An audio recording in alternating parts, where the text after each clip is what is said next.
ये बात बहुत अच्छे ढंग से शमीम रंसाज जी के द्वारा रखा गया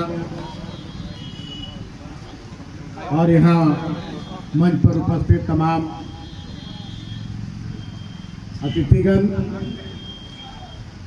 सभी व्यवसायी संघ के पदाधिकारी सदस्य, मेराल बाजार के सभी हमारे व्यवसायी बंधु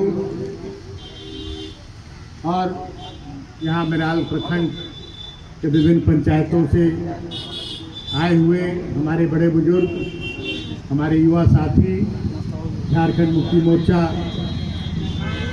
के प्रखंड अध्यक्ष, कार्यकारी प्रखंड अध्यक्ष, वरिष्ठ नेतागण, विस्तृत के उपाध्यक्ष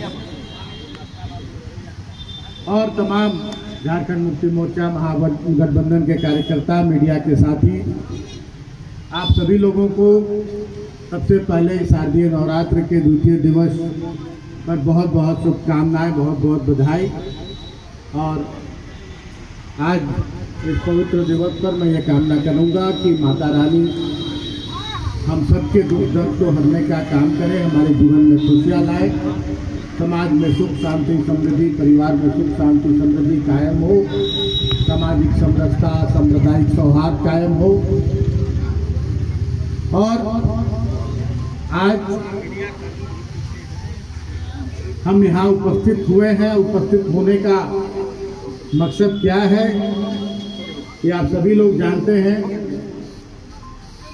सबसे पहले तो मैं सरकार हूँ, सरकार का अंग हूँ, माननीय मुख्यमंत्री हेमंत सोरेन जी के कैबिनेट का सदस्य हूँ और विगत दिन मेराल में जो घटना घटी उसकी भरपूर निंदा मैं करता हूं कि जो भी घटना यहाँ हुई और व्यवसायियों को जिस तरह से बेरहमी से यहाँ पिटाई किया गया, घर में घुस कर मारा गया और तुरंत मुझे इसकी जानकारी मिली थी। जो भी मामला था, पूर्व का जो मामला था, हासनदाग में जो घटना घटी, हासनदाग के एक व्यक्ति की मौत हुई थी, लोगों की आशंका थी वहाँ के लोगों के, कुछ लोगों पर कि इन लोगों ने ये हत्या को अंजाम दिया है। पुलिस ने जांच के क्रम में जो भी पाया, कुछ लोगों को गिरफ्तार करके और उन्हें फिर छोड़ा गया। जांच में क्या बातें आई नहीं आई ये तो बाद की बात है। और कुछ लोगों के द्वारा ये कहने में मुझे थोड़ा भी संकोच नहीं है कि जो गलत है वो गलत है, जो सही है वो सही है। एक प्रायोजित तरीके से मेराल थाने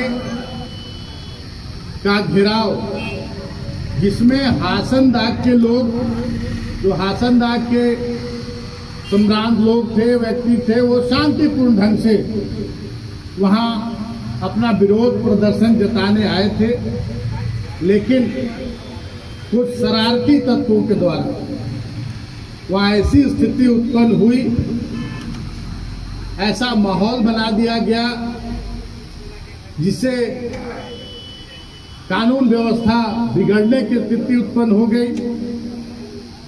वहां पुलिस की ओर से भी बल प्रयोग किया गया और इधर जो शरारती तत्व थे इनके ओर से भी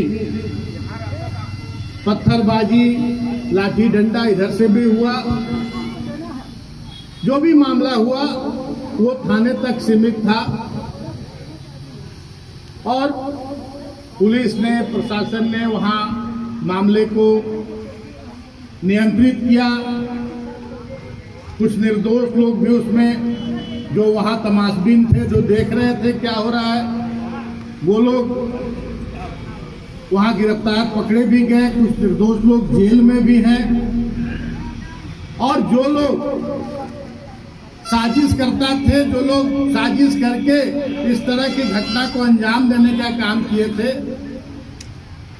वो उन लोगों का कहीं अता पता नहीं है, कहाँ है। क्योंकि हासनदाग की जनता को मैं अच्छी तरह से जानता हूँ हासनदाग के लोग कभी इस तरह का काम नहीं कर सकते हैं। ये पूरी तरह से एक प्रायोजित एक साजिश थी और एक साजिश के तहत जो घटना हुई मेराल थाने के घेराव के क्रम में, एक साजिश के तहत वो घटनाक्रम हुआ। लेकिन उसके बाद भी ऐसा कोई बहुत बड़ा वहां पे कोई बहुत बड़ी घटना नहीं घटी थी। कुछ लोगों को पुलिस के लाठी डंडे से थोड़ी बहुत चोट आई थी। सारे लोग वहां भगदड़ में भाग गए थे। 10-15 लोग जो वहां थे वो लोग वहां डिटेन किए गए थाना में। कुछ लोगों को छोड़ा गया, कुछ लोगों को जेल भी भेजा गया, अभी तक जेल में है। और उसमें ज्यादातर लोग निर्दोष हैं, ये मैं अच्छी तरह से जानता हूं, ज्यादातर लोग उसमें निर्दोष हैं। लेकिन उसके बाद जो घटना घटी वो जिसकी जितनी निंदा की जाए कम है, जितने मतलब इससे शर्मनाक घटना नहीं हो सकती है कि एक पदाधिकारी, जो लोगों ने मुझे बताया कि एक पदाधिकारी दुर्भावना से ग्रसित होकर और सारा जो भी घटनाक्रम था सारा कुछ समाप्त हो गया, पूरी शांति हो गई। और मैं जानता हूं कि जो भी व्यवसायी होते हैं उनको इस सब से कोई लेना देना नहीं होता। सारे व्यवसायी उस दिन भी, जिस दिन घटना हुई उस दिन भी मैं एक एक पल की जानकारी ले रहा था। उस दिन हम लोगों का बहुत ही महत्वपूर्ण, उस दिन हम लोगों का बैठक था मुख्यमंत्री जी के यहाँ। लेकिन बावजूद इसके लगातार मुझे अपने पदाधिकारियों के, कार्यकर्ताओं के फोन आ रहे थे कि इस तरह का यहाँ घटना हुआ है। मैंने एसपी से भी कहा, डीएसपी से भी कहा, एसडीओ को भी कहा कि इसको जैसे भी हो इसको नियंत्रित करके और इस मामले को खत्म करना है। वो मामला वहीं खत्म हो गया था। और जो भी, चाहे वो सरकार हो, सरकार के मुख्यमंत्री, मंत्री, चाहे बड़े से बड़े प्रशासनिक पदाधिकारी हो, सामान्य प्रशासन के, या पुलिस के बड़े से बड़े पदाधिकारी हो, छोटे अधिकारी हो, पुलिस के थाना के प्रभारी हो, स्टाफ हो, सभी लोगों की जिम्मेदारी है